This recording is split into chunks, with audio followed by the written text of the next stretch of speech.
As I watched the video progress, it was apparent interior conditions were getting worse, and the color of smoke was becoming blacker, and the volume of smoke was becoming greater, and the velocity of the smoke was becoming faster, and the density of the smoke was becoming thicker. Bad things were coming, and it did not appear as though the crews operating at this scene could see it.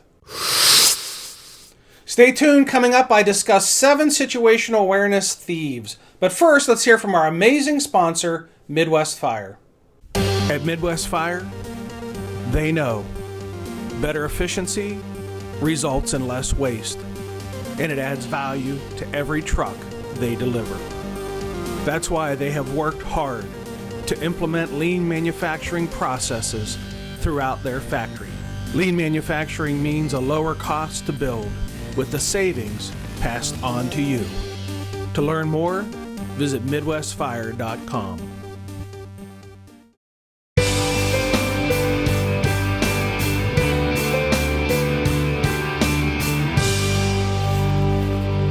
Hello and welcome to Situational Awareness Matters, episode 330. I'm your host, Rich Gassaway. The purpose of this show is to improve situational awareness and decision-making for individuals and teams who work in high-risk, high-consequence, time-compressed environments with changing conditions. The SA Matters mission is simple. We want to help you see the bad things coming in time to prevent bad outcomes. Today's feature segment is sponsored by our new online training platform, Gassaway Virtual Training. Rich Gassaway served as a first responder for 33 years. Now he's an online university professor, researcher, podcaster, blogger, author, and professional speaker. Rich is widely considered to be a trusted authority to help work teams improve situational awareness and high-risk decision-making outcomes. He has delivered over 2,500 live presentations worldwide and has helped more than 90,000 workers improve safety. Rich has authored 6 safety books, and his teachings have been featured and referenced in numerous books, research projects, journal articles, and podcast episodes. He has been presenting dynamic in-person training programs since 1992. And he has hosted virtual training courses since 2014. Some of Rich's most popular programs for first responders include how smart first responders use situational awareness to improve safety, firefighter safety, mistakes and best practices, and the Leader's Toolbox, best practices for officer success.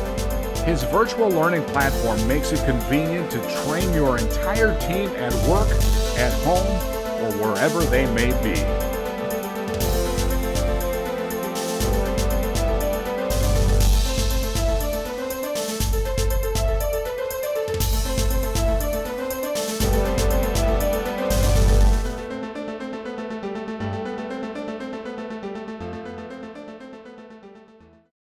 We now have 33 training programs for your members. Some of these programs are live events presented virtually, and some of them are pre-recorded programs.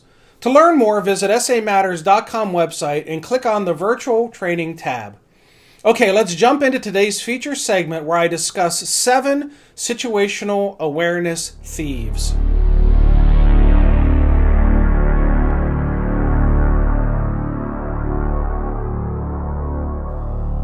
Recently, I had a video clip shared with me of a residential dwelling fire. The video captures a flashover event. It was reported to me that firefighters were operating inside the structure when the flashover occurred. As I watched the video progress, it was apparent interior conditions were getting worse, and the color of smoke was becoming blacker, and the volume of smoke was becoming greater, and the velocity of the smoke was becoming faster, and the density of the smoke was becoming thicker. Bad things were coming, and it did not appear as though the crews operating at this scene could see it. Let's explore some of the situational awareness lessons of this incident and discuss 7 ways your situational awareness can be stolen away from you. Forming situational awareness. You form situational awareness by gathering information. You use your senses, sight, hearing, feel, taste, and smell to gather information.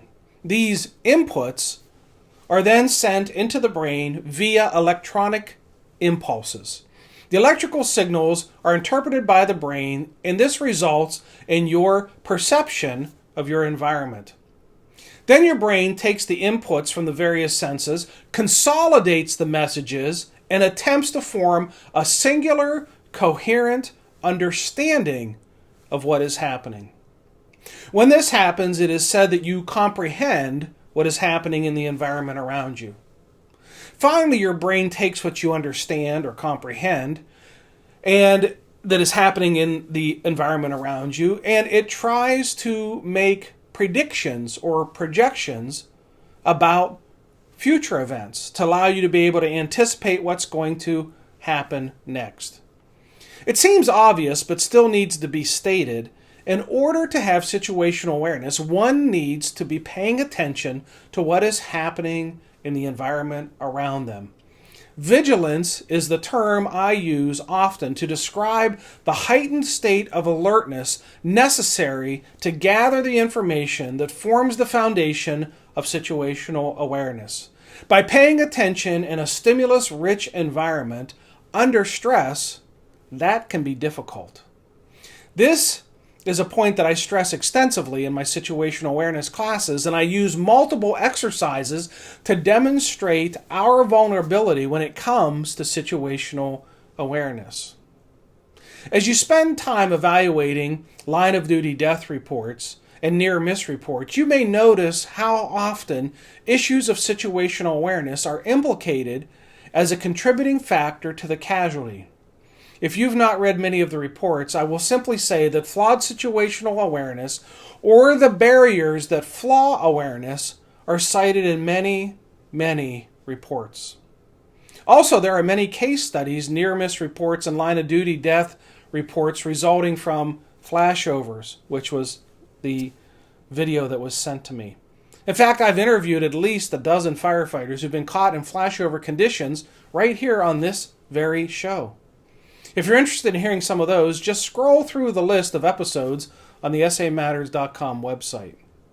All right, let's examine some ways situational awareness can be impacted and how, during an emergency, someone may not see the bad things coming in time to prevent a bad outcome. The first situational awareness thief that I'm going to address is tunneled senses, or the narrowing of your attention to one geographic area at an incident scene. Perhaps you've heard of tunnel vision, the stress-induced narrowing of your visual field in such a way that those reporting it describe it as looking through a tunnel, or as one person on this show described it, looking through a paper towel roll. And just as vision can become tunneled, so can all of your senses. Take hearing, for example. If you experience tunneled hearing, you may only be able to capture and comprehend certain sounds or conversations while seemingly completely ignoring others. You're not, of course, doing this on purpose. In fact, it would be very difficult to control what your ears hear on purpose. But your hearing can become tunneled under extremely stressful conditions, and so can all of your senses. While many people may say they have experienced tunnel vision, there's a relatively good chance that they haven't experienced true tunnel vision because it happens under the most extreme conditions of stress and perceived consequence. What most of them have experienced is our second situational awareness thief, task fixation. Task fixation is the narrowing of your attention to one task being performed at an incident scene. Unlike tunnel vision, task fixation is quite common, especially in jobs that require hand and eye coordination. The eyes follow what the hands are doing to ensure coordination and to keep your fingers from being injured. Giving your attention to hand and eye activities can sometimes be called focusing. And focusing your attention on your work is a good thing, right? But if you focus your attention for extended periods of time, focus can become fixation. And while you are fixated on a task, you can lose sight of the big picture and other things that are happening around you. The third situational awareness thief is multitasking. Multitasking is a myth, at least when it comes to paying attention. fMRI brain scans have validated that we can only consciously pay attention to one thing at a time. The subconscious brain can multitask, but the conscious brain cannot. Think of it this way. If you're working on your computer, what is happening inside the computer is like your subconscious. It can perform many concurrent tasks, multitask. But what's on your screen is like your consciousness. You can only perform one task at a time. You can type a Word document or an email, but you cannot type both a Word document and an email simultaneously. What you do on your computer is exactly like what your brain does. You alternate attention from one task to the other. Type a little bit of the Word document, then shift your attention and type a little bit of the email, then shift your attention back to the Word document and then back to the email. This is what your brain is doing at the conscious level when you're attempting to multitask. Your brain is shifting attention from one task to another and back again. And it is during this shifting of attention that situational awareness can be impacted.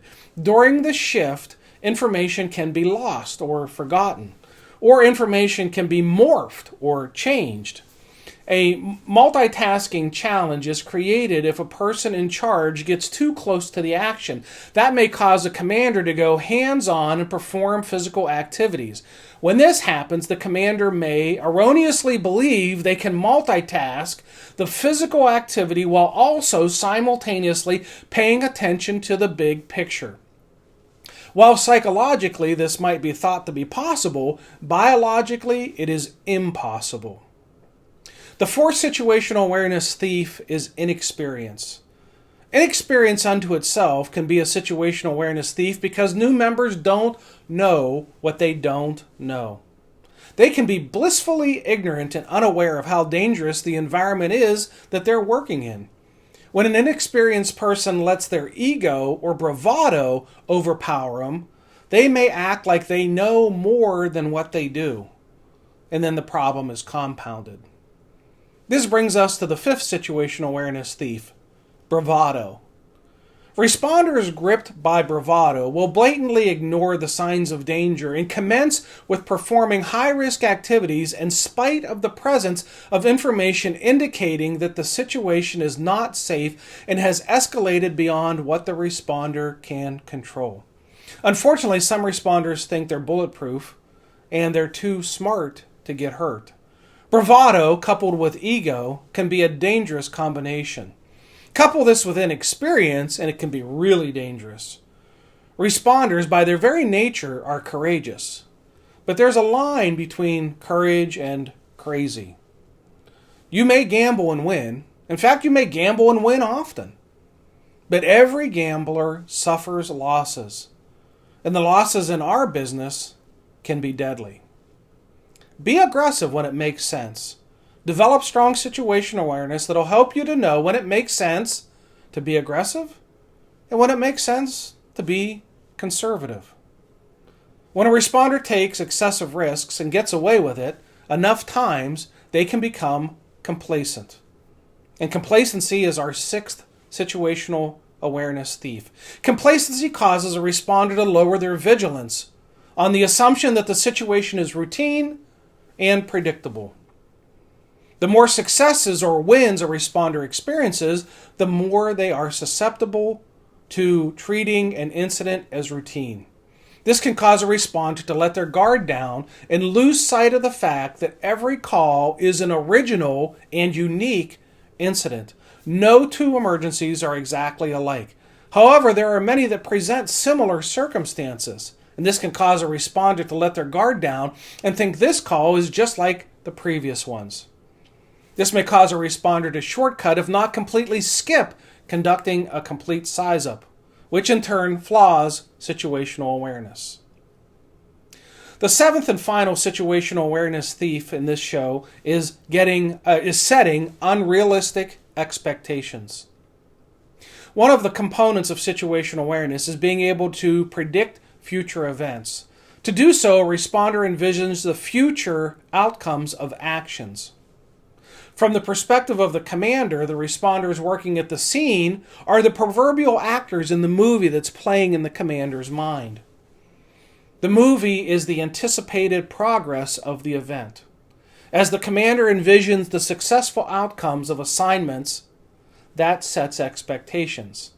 If the commander holds unrealistically high expectations of the abilities of the crews, they may get caught in a trap of believing the crew can get more done than is realistic, or that the crew will get the task completed faster than what is realistic. If this happens, the commander's prediction of the future will be flawed, and the expectations will be unrealistic. Commanders should form situational awareness about the crews completing the task based on both the quantity and the quality of each crew. Not all crews are created equal in knowledge, skills, abilities, fitness, or stamina. Conducting a realistic assessment of the crews will help a commander set realistic expectations and be able to make more accurate predictions of the future. Here are some things to consider. When you watch a video of an incident that's going bad, stop judging and start learning. The one thing that upsets me quite a bit is when I see a video posted on the internet where something has gone wrong and everyone wants to Monday morning quarterback it by criticizing those responders about everything that was wrong about what they did. When the brain is so busy judging the performance of others, the valuable lessons can be so easily overlooked. Ask hard questions. Most emergency scenes of any nature are vulnerable to have things go bad. A video that captures the events as they unfold creates an opportunity for members to ask each other hard questions about how the event degraded and how situational awareness was impacted. Share experiences. Truth be told, many experienced first responders, managers, and supervisors have been on scenes where they've been challenged to maintain strong or accurate situational awareness, and an event deteriorated into a near miss or a casualty. Share those lessons of what happened, especially with inexperienced responders. Fix problems, not blame. It's easy to blame others when things go wrong, but it really solves nothing. It's not likely that a person that you are blaming did anything wrong on purpose. So instead, ask how the problem can be fixed and create a plan to become a better organization. Since 2007, SA Matters instructors have helped more than 1,200 organizations and 87,000 individuals improve high-risk decision-making, including first responders, industrial workers, military personnel, business leaders, medical professionals, utility workers, highway workers, aviation workers, oil refinery operators, and more.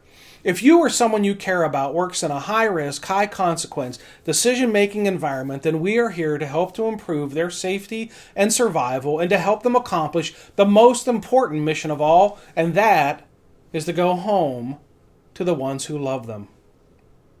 Since the start of this pandemic, I have had some amazing opportunities to present programs on the virtual platform to groups ranging from 6 to 400. A couple of weeks ago, I had the opportunity to present to first responders from the Atlantic provinces of Canada.